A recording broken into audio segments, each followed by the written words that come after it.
ایک عیسائی مسلمان دونوں جھگڑا کر رہے ہیں، غوث اعظم گزر رہے ہیں، جھگڑا ہو رہا ہے۔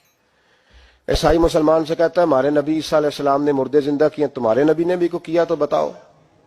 مسلمان پڑھا ہوا نہیں تھا، حالانکہ نبی پاک نے بڑے مردے زندہ کیے، پڑھا نہیں تھا، بتا نہ سکا۔ غوث اعظم کے کان میں آواز گئی تو جا کے عیسائی کا بازو پکڑ کے جھنجھوڑا، فرمانے لگے کیا کہا تم نے؟ میرے مصطفیٰ نے مردہ زندہ کیا تو بتاؤں؟ فرمایا تو نبی پاک کی چھوڑ، میں غلاموں کا غلام ہوں، میں غلاموں کا غلام ہوں، مجھے بتا کون سا مردہ زندہ کرنا ہے۔ تو چھوڑ حضور کی بات نہ کر، میں غلاموں کا غلام ہوں، مجھے بتا کون سا مردہ زندہ کرنا ہے۔ پرانی قبر پہ لے گیا، کہنے لگا جی اگر نہ ہوا تو غوث اعظم فرمانے لگے جو تو کہے گا وہ میں کروں گا۔ تو کہنے لگے اگر ہو گیا تو تو غوث اعظم کہنے لگے نہ میرے خانقاہ پہ جھاڑو دینا، نہ میرے برتن مانجنا، نہ میرے گھر کا سودا لانا، اگر زندہ ہو گیا تو بس میرے نبی کا کلمہ پڑھ جانا، بس میرے رسول کا کلمہ پڑھ جانا۔ اللہ اکبر۔ اس نے جو سب سے پرانی قبر تھی نا، وہ کہتا ہے یہ ہمارے دادا نے بھی نہیں دیکھا تھا بندہ کون ہے۔ اس قبر پہ کھڑا ہو کہنے لگا اس کو زندہ کریں۔ تو غوث اعظم رضی اللہ تعالیٰ عنہ قبر کے سرانے کھڑے ہوئے تو دعا کرنے لگے، کہنے لگے مولا اپنے لیے نہیں تیرے رسول کے لیے۔ پھر فرمایا قم باذن اللہ، اٹھ اللہ کے حکم کے ساتھ۔ ایک عورت کلمہ پڑھتی ہوئی کھڑی ہو گئی اور کھڑی ہو کے اس نے پہلا جملہ کہا تو کمال کر دی، کہنے لگی میرے نصیب دیکھو میں بنی اسرائیل کی تھی، عبد القادر تیرے صدقے جاؤں، تو نے مجھے کھڑا کیا ہے تو اللہ نے مجھے مصطفیٰ کا کلمہ پڑھنے کی توفیق دے دی، تیرے قربان جاؤں عبد القادر، تیری کیا بات ہے۔ اب وہ بندہ دوڑ دوڑ کے غوث اعظم کے قدموں میں آیا، فرمانے لگے نا کلمہ میرے مصطفیٰ کا پڑھنا ہے۔ آج نا کرامت کی بات آتی ہے تو بندے چھپنے لگ جاتے ہیں، کہتے ہیں نہیں نہیں یہ نہیں ہو سکتا، بڑا مدافعانہ سا عمل، بڑا شرمندہ سا بولا جاتی۔ وہ غوث پاک ایک دن ایک صاحب کرامت بیان کر رہے تھے تو بڑے جھجک کے حضور غوث اعظم، میں نے کہا تو بیٹھ مجھے بیان کرنے دے، تو ڈر رہا ہے کرامت سے ڈر رہا ہے، مجھے بیان کرنے دے، میں بیان کرتا ہوں، مجھے بیان کرنے دے۔ ملا علی قاری علیہ رحمہ نے لکھا ہے، دیگر بہت سارے لوگوں نے لکھا ہے، غوث اعظم خطبہ دے رہے تھے، تقریر کر رہے تھے، اچانک ہاتھ آگے بڑھایا تو یہاں تک ہاتھ بھیگ گیا غوث اعظم کا۔ ہاں کھول کے دیکھے، کھول کے بات کر رہا ہوں، ہاتھ یہاں تک بھیگ گیا۔ مرید کہتے ہم نے پوچھا حضور پانی بھی کوئی نہیں، ہاتھ بھیگ گیا۔ میں چپ کر کے سبق پڑھو، شاگردوں کو پڑھا رہے، چپ کر کے سبق پڑھو۔ تھوڑی دیر گزری، چند گھنٹے تو ایک قافلہ آ گیا، سارے لوگ پانی میں بھیگے ہوئے ہیں، حضور غوث اعظم کے سامنے کھڑے ہوئے، کہا حضور آپ نے بڑی کرم نوازی فرمائی، بڑی کرم نوازی۔ وہ شاگرد کہنے لگے ہوا کیا؟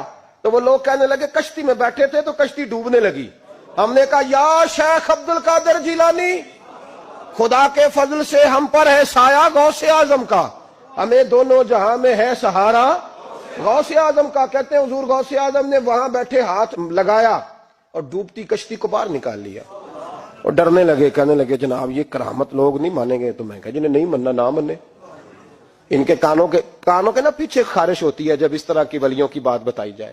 وہ تو حضور غوث اعظم کی بات نہیں مان رہا، پڑھنا سورہ نمل پڑھ۔ حضرت سیدنا سلیمان علیہ السلام اپنے محل میں بیٹھے دربار میں، فرمایا ملکہ بلقیس کا تخت چاہیے۔ تم قرآن نہیں پڑھتے؟ ملکہ بلقیس کا تخت چاہیے۔ تو ایک جن اٹھا، اس نے کہا دربار برخاست ہونے سے پہلے، دربار کے برخاست ہونے سے پہلے، بے شک آپ 5 منٹ میں برخاست کر دیں تخت آ جائے گا، ہزاروں میل دور تھا، پتہ نہیں کہاں قرآن پڑھتے ہو تم۔ بنی اسرائیل کے ولیوں کی کرامتیں مانتے اور نبی پاک کی امت کی باری آئے تو تمہیں خارش ہوتی ہے؟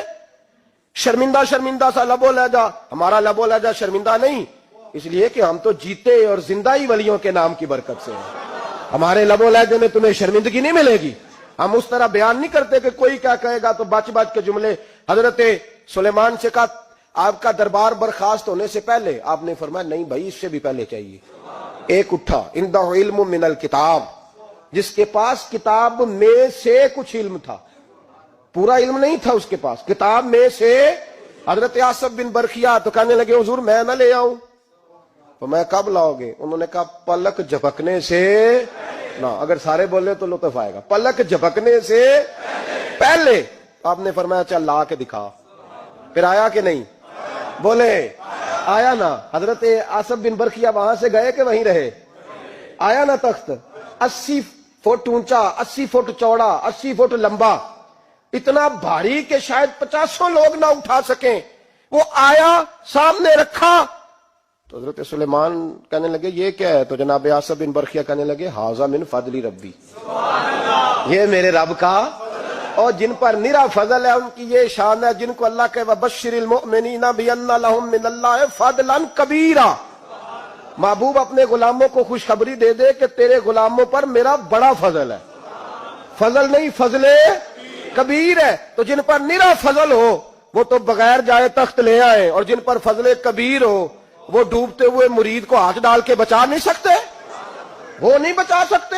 ڈر ڈر کے کیوں بات کرتے ہو؟ کھول کے کہو خدا کے فضل سے ہم پر ہے سایہ غوث اعظم کا، ہمیں دونوں جہاں میں ہے سہارا غوث اعظم۔ حضور غوث پاک واز کرتے، نصیحت کرتے، اور چونکہ نہ شہرت کے لیے، نہ مال کے لیے، نہ نوٹوں کے لیے، اس لیے غوث اعظم جب تقریر کرتے نا، ایک دن بغداد میں بارش شروع ہو گئی، خطاب ہو رہا تھا، لوگ بکھرنے لگے تو دو جملے غوث پاک کے، کہنے لگے یا اللہ تو دلوں کے بھید جانتا ہے، اگر بندے میں نے اپنی ذات کے لیے اکٹھے کیے ہیں تو تیز بارش برسا، دوڑا دے سارے، اور اگر تیرے لیے اکٹھے کیے ہیں تو پھر بھی تیری مرضی، رکھنے ہیں تو رکھ، بھیجنے ہیں تو۔